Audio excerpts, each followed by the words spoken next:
If you were to ask yourself, and maybe you've asked yourself this question, but ask your loved ones, your children, your spouse, friends, associate, or even a person on the street, and ask them, would you rather be behind bars, in prison, in jail, or have your freedom to walk the streets and do what you want to do?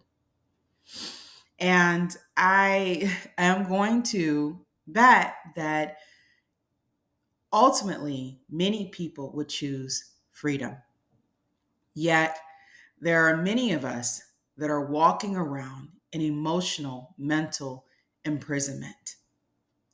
That I believe that often before we get even behind bars or before we are imprisoned or spend a life sentence in jail, that there was an imprison that we already were being imprisoned. We were going through an imprisonment inside of ourselves. We were already imprisoned by our thoughts, by our emotions, the anger, the frustration, the blaming, the shaming, the guilt, the confusion, the resentment, the vengeance.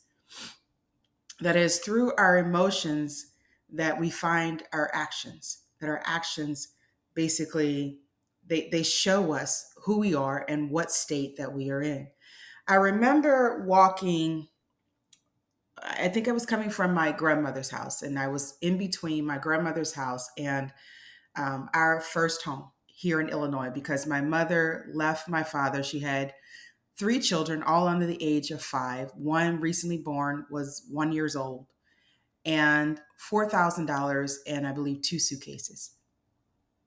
And she left a relationship that she felt was not benefiting her. And she said, and I didn't even know I was going to say this, she said that because he didn't change, I changed. And that she knew that somebody was going to one person was going to go to jail and the other person was going to be dead. And so, I remember walking along the street and wondering if, just a quick second, wondering if what my father was doing was my fault. Now, anybody would say, no, that wasn't your fault. What was he doing? I'm sure it wasn't your fault. But yet, still, there are many of us that walk around blaming ourselves because our fathers left or wasn't there to take care of us. And now I'm going to get into that blame, right? So I was thinking, that thought came to me. And then I said, what he did was not my fault. That no child is responsible for an adult's decision or action. And my mother would, she often told, she told us what she had experienced. She didn't call him outside his name. She didn't say he was evil. She just said, this is what happened. This is what happened. When the burning bed came out, I believe in 1984, she literally said, that's what I experienced. And I watched it and I empathized with her and just what was going on in the situation. So I knew that seed had already been sown. I had known some information about my father by then and why she left him, just a little bit. And then I would go on to find out more. And then my mother, with her life principle, said she would always tell us, as young as I remember, that you are in control of your life. You are in control of your mind. And that was pivotal, I believe, to my healing from the inside out. Now, years later, I started wondering if I was to blame that my relationship with my father wasn't where it needed to be. I wanted to take control of my life. I wanted to apply for my own, do my own taxes. And that's when he said, basically, I'm disowning you like the Japanese. And that was I'm disowning you like the Japanese. I knew nothing about the Japanese and what that meant, other than he was upset at me for wanting to take responsibility for my taxes. I was working then. So I wanted to claim myself, that he wasn't claiming me. But there was a anger that grew within me, realizing that the things he did that posed barriers to my mother's decision to finish nursing. She did not. Um, and that's became my mission in life, was to finish. He may have stopped you, but he will not stop me. But seeing my mother struggle, you may relate to this, but seeing my mother struggle paying the bills, being a single parent, dealing with people. Some were really nice to her and helped her. Many of them were of the opposite color. That's why that's another seed that was sown. It says, just because you are of a certain color doesn't mean that you're evil or that you should believe anything that other people have done in the past. So I grew up with people, Caucasians, that were helping us, many of them. I grew up with African Americans or brown people that were helping us. And I grew up with a lot of brown people that were not helping us, including family members, that often looked down upon us because of the state that we were in, because my mother was a single parent and where we lived, etc. But I had this anger because I felt like if he was there, maybe some things would not have happened. And it was great that I had that time to sort out a lot of stuff before I became, a teenager, before I got into my 20s.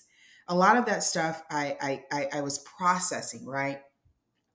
And I kind of felt guilty of the decision I made. I was like, not really playing into what my father was doing and saying. And I went to visit him in Memphis, and I realized that was a 1 day trip. It was supposed to be a few day trip. It was a 1 day trip because it was almost like, it was like I was ignored. He spoke to my aunt that was driving me, but he didn't speak to me. And I said, wow, and I think I've had that back and forth, like, should I be nicer to him as far as forgiving him? But I've come to the realization that just because you forgive someone doesn't mean you have to become their best friend. Doesn't mean you have to call them every day. Doesn't mean you have to talk to them. And I realized this morning, the what to talk about today came to me because I wasn't sure what I was going to talk about today. And it was the concepts of freedom versus imprisonment. And I'm thankful that life will present stuff to you, and you have to be open to receive it. And I realized through my mother's talking and her experiences that I was yes, I experienced some pain. I went through my own pain, personal experience, right? Besides my mother being, my mother and father being divorced, separated, divorced, us moving from Memphis to Illinois, realizing on some level that my father was abusing my mother because I talked about it. But I just knew that the time that I had was what I needed.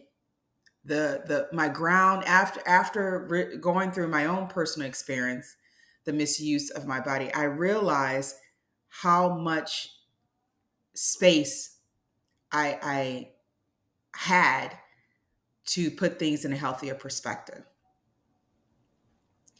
The front yard, which was full of my mother's plants, which I considered like, it was my sanctuary. When I look back on it, it was the one of the ways I processed it.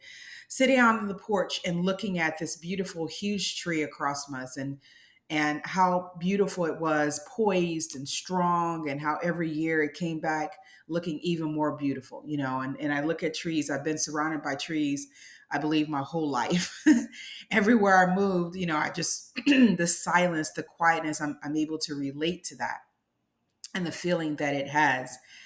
And I realized that by my father not being there, because my mom told us that if she said that something was blue, he would say it's green. And the opposition I would have had probably in becoming who I am today. One that has a ground of principles, discernment, of insight and wisdom. of desiring freedom, because even when I went through and I thought about it this morning, and I'm just going to say about this, that I've seen families where the mother stayed in an abusive relationship. And, you know, and it's not so much, I think, being an abuser is how you handle that. Do you wake up in that and decide, I really love you, I want to be with you, but this is the way I'm going to be treated. And I remember thinking back in Oregon, when we lived in Oregon, I was listening to, I believe, a book by Wayne Dyer and Deepak Chopra. And it was mentioned, I believe, by Dr. Wayne Dyer, or maybe it was Deepak, but it was mentioned that if you're not able to get out of a relationship, and um, you know that it shouldn't be this way, you have the right and you can lead that relationship. Not in the sense that you tear the other person down or you feel like you have to go and make all the money and work hard, but inside you reflect who you are. You show who you are through your character and what you will put up with and what you won't put up with. You become steadfast. The prudent will ignore insults. You know when discern when to speak and when not to speak. You may go through a time of fear and anxiety, but it's through coming out of that and realizing that in every storm there is a clearing. There is an awakening where you see things as they are, and you begin to build within stronger, and your light begets stronger. It's shining, and people can't help but notice light, right? Even those that are in darkness. And before you know it, the relationship has changed in such a way that you did not have to exert your force or even consistently exert force and stress and pull, because often we know when we do that, resistance begets more resistance, right? In my mother's situation, I can honestly say, and I've said it before, I am thankful that she left their abusive relationship. She felt like she didn't have the support, and she felt like in order to not only save her children and she had to save herself, because my mother, from what she said, there was another part of her. There were emotions that were visiting her, and it became very strong. And so when you feel like, I believe, when you feel like you're unsafe or you feel like you're going to do something to harm another, you've seen it in Burning Bed. And that much of her story was like it, but she chose not to take another's life out of her pain. She chose to leave the situation. And I know that, I believe that is the way that it was supposed to work out. I believe that, even though when I went through my experience, my personal experience with pain, to understand how fear can imprison you and can blind you of your truth, can lead you in a situation that you wake up one day and you're like, how did I get here? I understand that now. Because at first, as a child, I was angry because nobody was listening to me. One side there was anger, another side there was fear, and just experiencing that, and that I needed to, and on some level, I know people are like, "Are you crazy?" And I think, I do believe that we draw to us what we need to learn.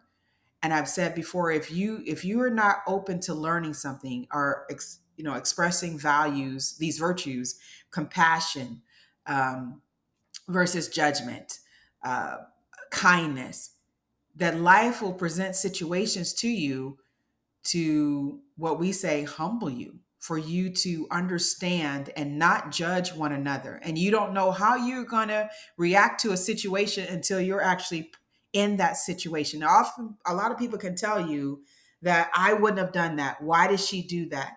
And unless they've walked your shoes, unless I was born and raised in Mississippi, unless I had there were 12 children, unless I had newspaper that I painted my room with, buckets of water that would drip from the ceiling. Unless I went through that experience, I do not know what I would do until you walk another's shoes. We know that saying so well. How do you know what you would have or would have done? And that's one of the things that keeps me learning that experience is what keeps me when people say, well, why did you do that? Why would you do something as awful as that? Or how did you let that happen? I know deep in my soul that unless you experienced what I experienced, unless you walked my shoes, unless you saw things and you experienced things that I experienced, you don't know what you would have done. And often we live in judgment, we live in shame because we think that, wow, the horrible thing that I did. And when I say that, then I'm going back to my personal experience.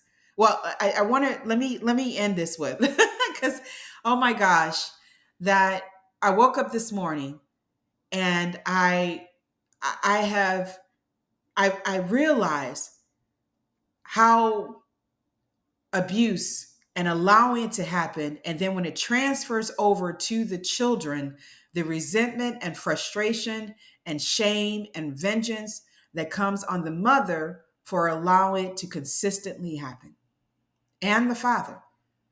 And I am so thankful that I did not experience the resentment to my mother as a child, because with going through what I went through, I would have definitely been a statistic. Teenage pregnancy, drinking, dropping out of school, any of those would have probably been appealing to me if I was still wrapped up in a painful experience. You don't know what would have happened. We often say, if my father wasn't here, this wouldn't have happened.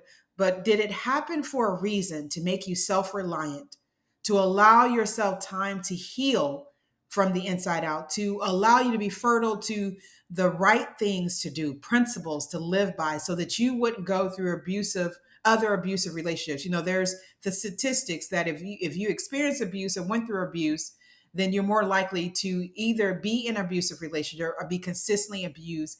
And we have to understand that statistics are information.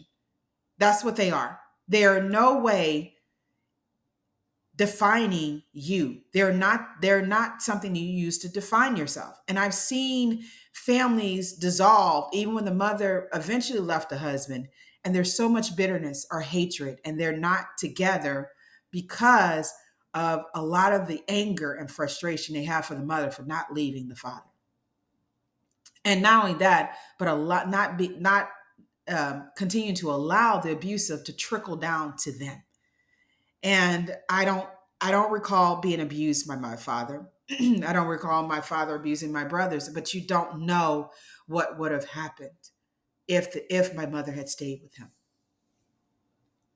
So I say that in as you're going through and sorting through your emotions. Friday is a day that I say dump. Every day is a day of dumping. When you sit down and you're quiet with yourself, often things arise. And I say those things arise because they are not of you. And I'm reading Neville Goddard's book, a collection of his books, and he mentioned something about that. And I was like, oh my God, thank you. The confirmation that if we just live according to our truths and stand on our principles, that we life will put it in such a way that I want to see you standing.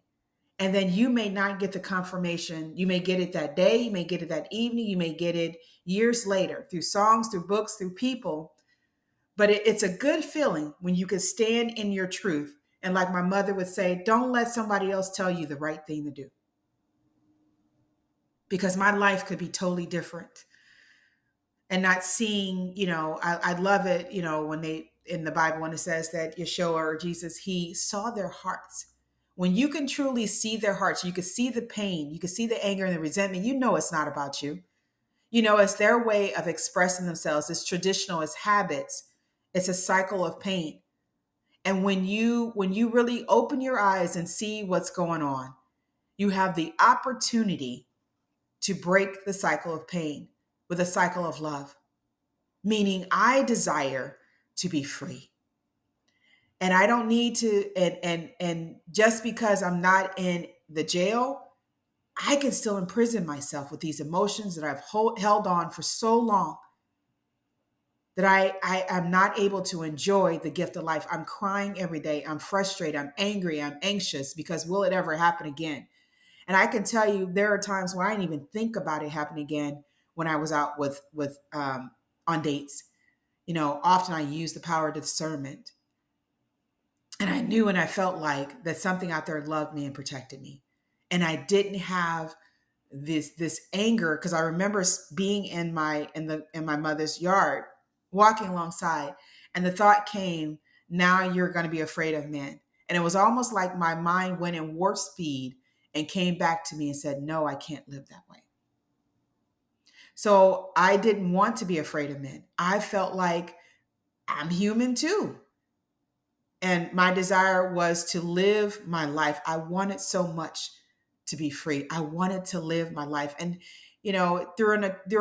during a time in my 20s and 30s, I start questioning, am I living my life? Why am I like this? And some people call that where you have the guilt and you're free and you have the guilt, survivor's guilt. But it is the teachings that I've had, the observations, the principles that I've used to stand on that really turned me back to who I am. And as I hear every day that life is confirming me and the principles that I stand for. And my job, my purpose, part of that, a major part of that, is helping you to be free, is understanding and desiring freedom on your part, that you don't have to live in anger, shame, guilt, resentment, fear, that if you just turn it around and you just say, no, I don't have to live this way. And when you say that, you open the door for your divine expression. You open the door to these emotions and feelings that will come up, because not to scare you, not to put you back in a box, but things that you need to address within yourself. And I love Neville Goddard when he says that basically claim that which you desire. If you desire to be free, and I hope you do, by saying the words, I am free. I am free. Not tomorrow, not in 2 hours, but I am free now. I believe it causes a biochemical change in our bodies. And we become more receptive and more discerning and open and subjective and objective, that we're looking at these storms as they're building up.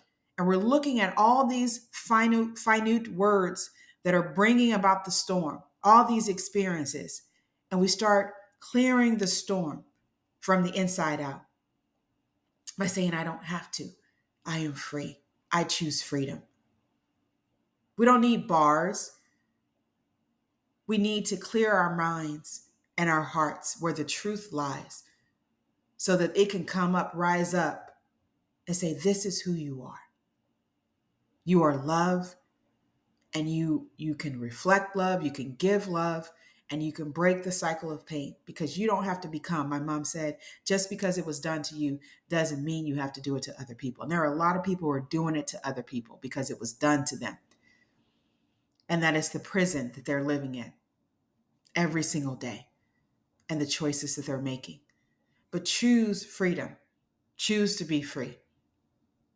This is Tamika Chambers with Create a Generational Love Cycle. We all have our stories. We do.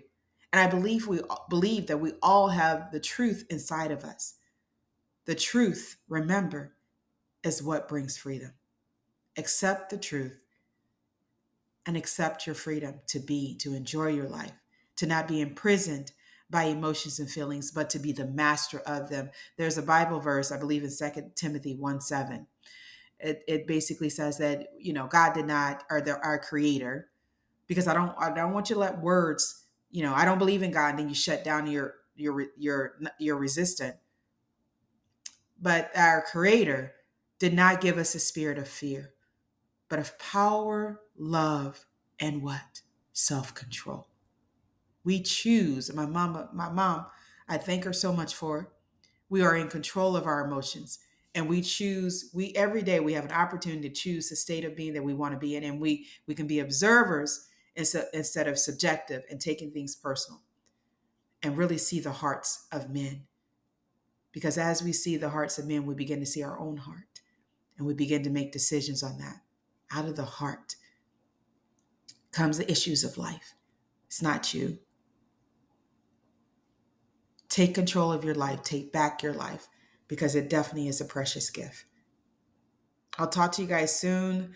I'll put my link in if you want more inspiration, empowering words, principles, recipes, how to make your food healthier, traditional foods. Sign up.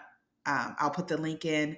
Otherwise, on Facebook Live, I'm also too dealing with the barriers and how they present in our lives and how we can transcend those barriers. Facebook Live, Monday mornings. All right, I'll talk to you guys soon. Take care of yourself and make this weekend great.